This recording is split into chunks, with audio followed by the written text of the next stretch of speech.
এই যারা রোজা ভেঙে ফেলে তাদেরকে আপনারা এই হাদিসটা নিজেরা আজকে মুখস্থ করবেন, আর যারা ওই যে লাল কাপড় টাপড় লাগায় খায় এদেরকে এই হাদিসটা শোনায় দিবেন। পারবেন না ইনশাআল্লাহ? বাংলাটা মুখস্থ রাখতে পারবেন তো? বাস শেষের অংশটা মুখস্থ রাখলেই চলবে, শুধু শেষের জায়গাটা মুখস্থ রাখলে চলবে। আমি বলছি মন দিয়ে শুনুন। রাসূলুল্লাহ সাল্লাল্লাহু আলাইহি সাল্লাম বলেন, আমি ঘুমিয়ে আছি, দুই ব্যক্তি আমার কাছে আসছে। আসার পর ফাআখাযা বিদবঈ, আমার বাহু ধরছে। কিভাবে? বাহু ধরছে। তো ধরার পর আমারে টাইনা নিয়ে যাইতেছে, স্বপ্নে দেখতেছে নবীজি। সুবহানাল্লাহ।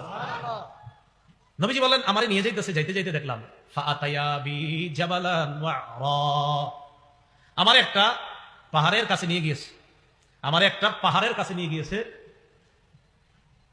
তো এই দুর্গম পাহাড়, এই দুর্গম পাহাড়ের সামনে গিয়ে আমি দাঁড়ায় রয়েছি। দুর্গম পাহাড়, এটার সামনে দাঁড়ায় রয়েছি। নবীজি নিয়ে গেছে কয়জন? দুইজন। এইভাবে মনে করেন দুইজন রসুলরে এইভাবে দুই বাহুতে ধরে দুইজন নিয়ে গেছে। আপনি সামনে এলে না দেখলে সুন্দর হইতো, চাইছেন না, সমস্যা নেই। মানে দুইজন দুই দিক দিয়ে ধরছে, আপনি ধরে নিতে পারবেন এইরকম, এরকম ধরে নিয়ে গেছে। বুঝছেন সবাই? এরকম। তো আমাকে যখন ওই দুর্গম পাহাড়ের কাছে নিচে আমি দাঁড়ায় রইলাম, ফাকালা, দুইজন আমাকে বললেন, ইসআদ, এই পাহাড়ের উপর উঠেন।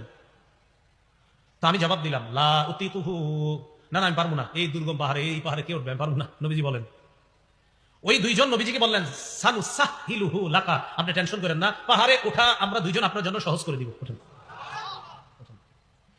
রাসূলুল্লাহ সাল্লাল্লাহু আলাইহি সাল্লাম বলেন, আমি ঘুমিয়েছিলাম, স্বপ্নে দুই ব্যক্তি আমার কাছে এসেছে, আমার দুই বাহু ধরে আমাকে টেনে নিয়ে গেছে, দুর্গম একটা পাহাড়ের কাছে আনছে। ওই পাহাড়ের কাছে যাওয়ার পর আমি পাহাড়ের সামনে দাঁড়িয়ে রইলাম। আমাকে ওই দুইজন বললেন, আপনি পাহাড়ে ওঠেন। আমি বললাম, আমি উঠতে পারবো না। তারা দুইজন আমাকে বললেন, আমরা এই পাহাড়ে যেন আপনি উঠতে পারেন, এই ওঠাটা আমরা আপনার জন্য সহজ করে দিব, আমরা সাপোর্ট দিব, আপনি ওঠেন। রাসূলুল্লাহ সাল্লাল্লাহু আলাইহি সাল্লাম বলেন, ফাসাইতু, আমি পাহাড়ে উঠলাম। পাহাড়ে ওঠার পর আমি দেখলাম, ইদান বিআসওয়াতিন শাদীদা, প্রচন্ড আওয়াজ আমার কানে আসতেছে। কোথায় উঠাই আওয়াজ পাইছে? পাহাড়ের উপরে। রাসূলুল্লাহ সাল্লাল্লাহু আলাইহি সাল্লাম বলেন, হাত্তা ইদা কুনতু ফি সাওয়াইল জাবাল, যখন পাহাড়ের মাঝামাঝি জায়গায়, সমতল জায়গায় গেলাম, সেখানে গিয়ে ইদান বিআসওয়াতিন শাদীদা, প্রচুর আওয়াজ শুনলাম, ভয়ঙ্কর আওয়াজ, চিৎকারের আওয়াজ আমার কানে আসছে। তখন মা হাদিহিল আসওয়াত, আমি প্রশ্ন করলাম, এগুলা কিসের আওয়াজ? ওই দুইজন জবাব দেয়, ওয়া আহলিন নার, এগুলা জাহান্নামীদের চিৎকারের আওয়াজ।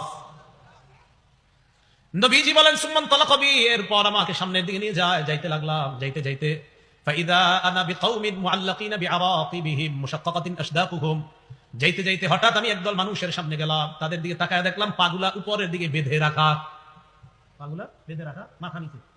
আর কি দেখেন? পা উপরে মাথা নিচে, মুশাক্কাকাতিন আশদাকুহুম, এই দুই পাশের যে দুই গাল, এই দুই গাল করাত দ্বারা চিরতেছে, উপরে পাগুলা, নিচে ঝুলন্ত। তো এইভাবে আপনার গাল চিরতেছে।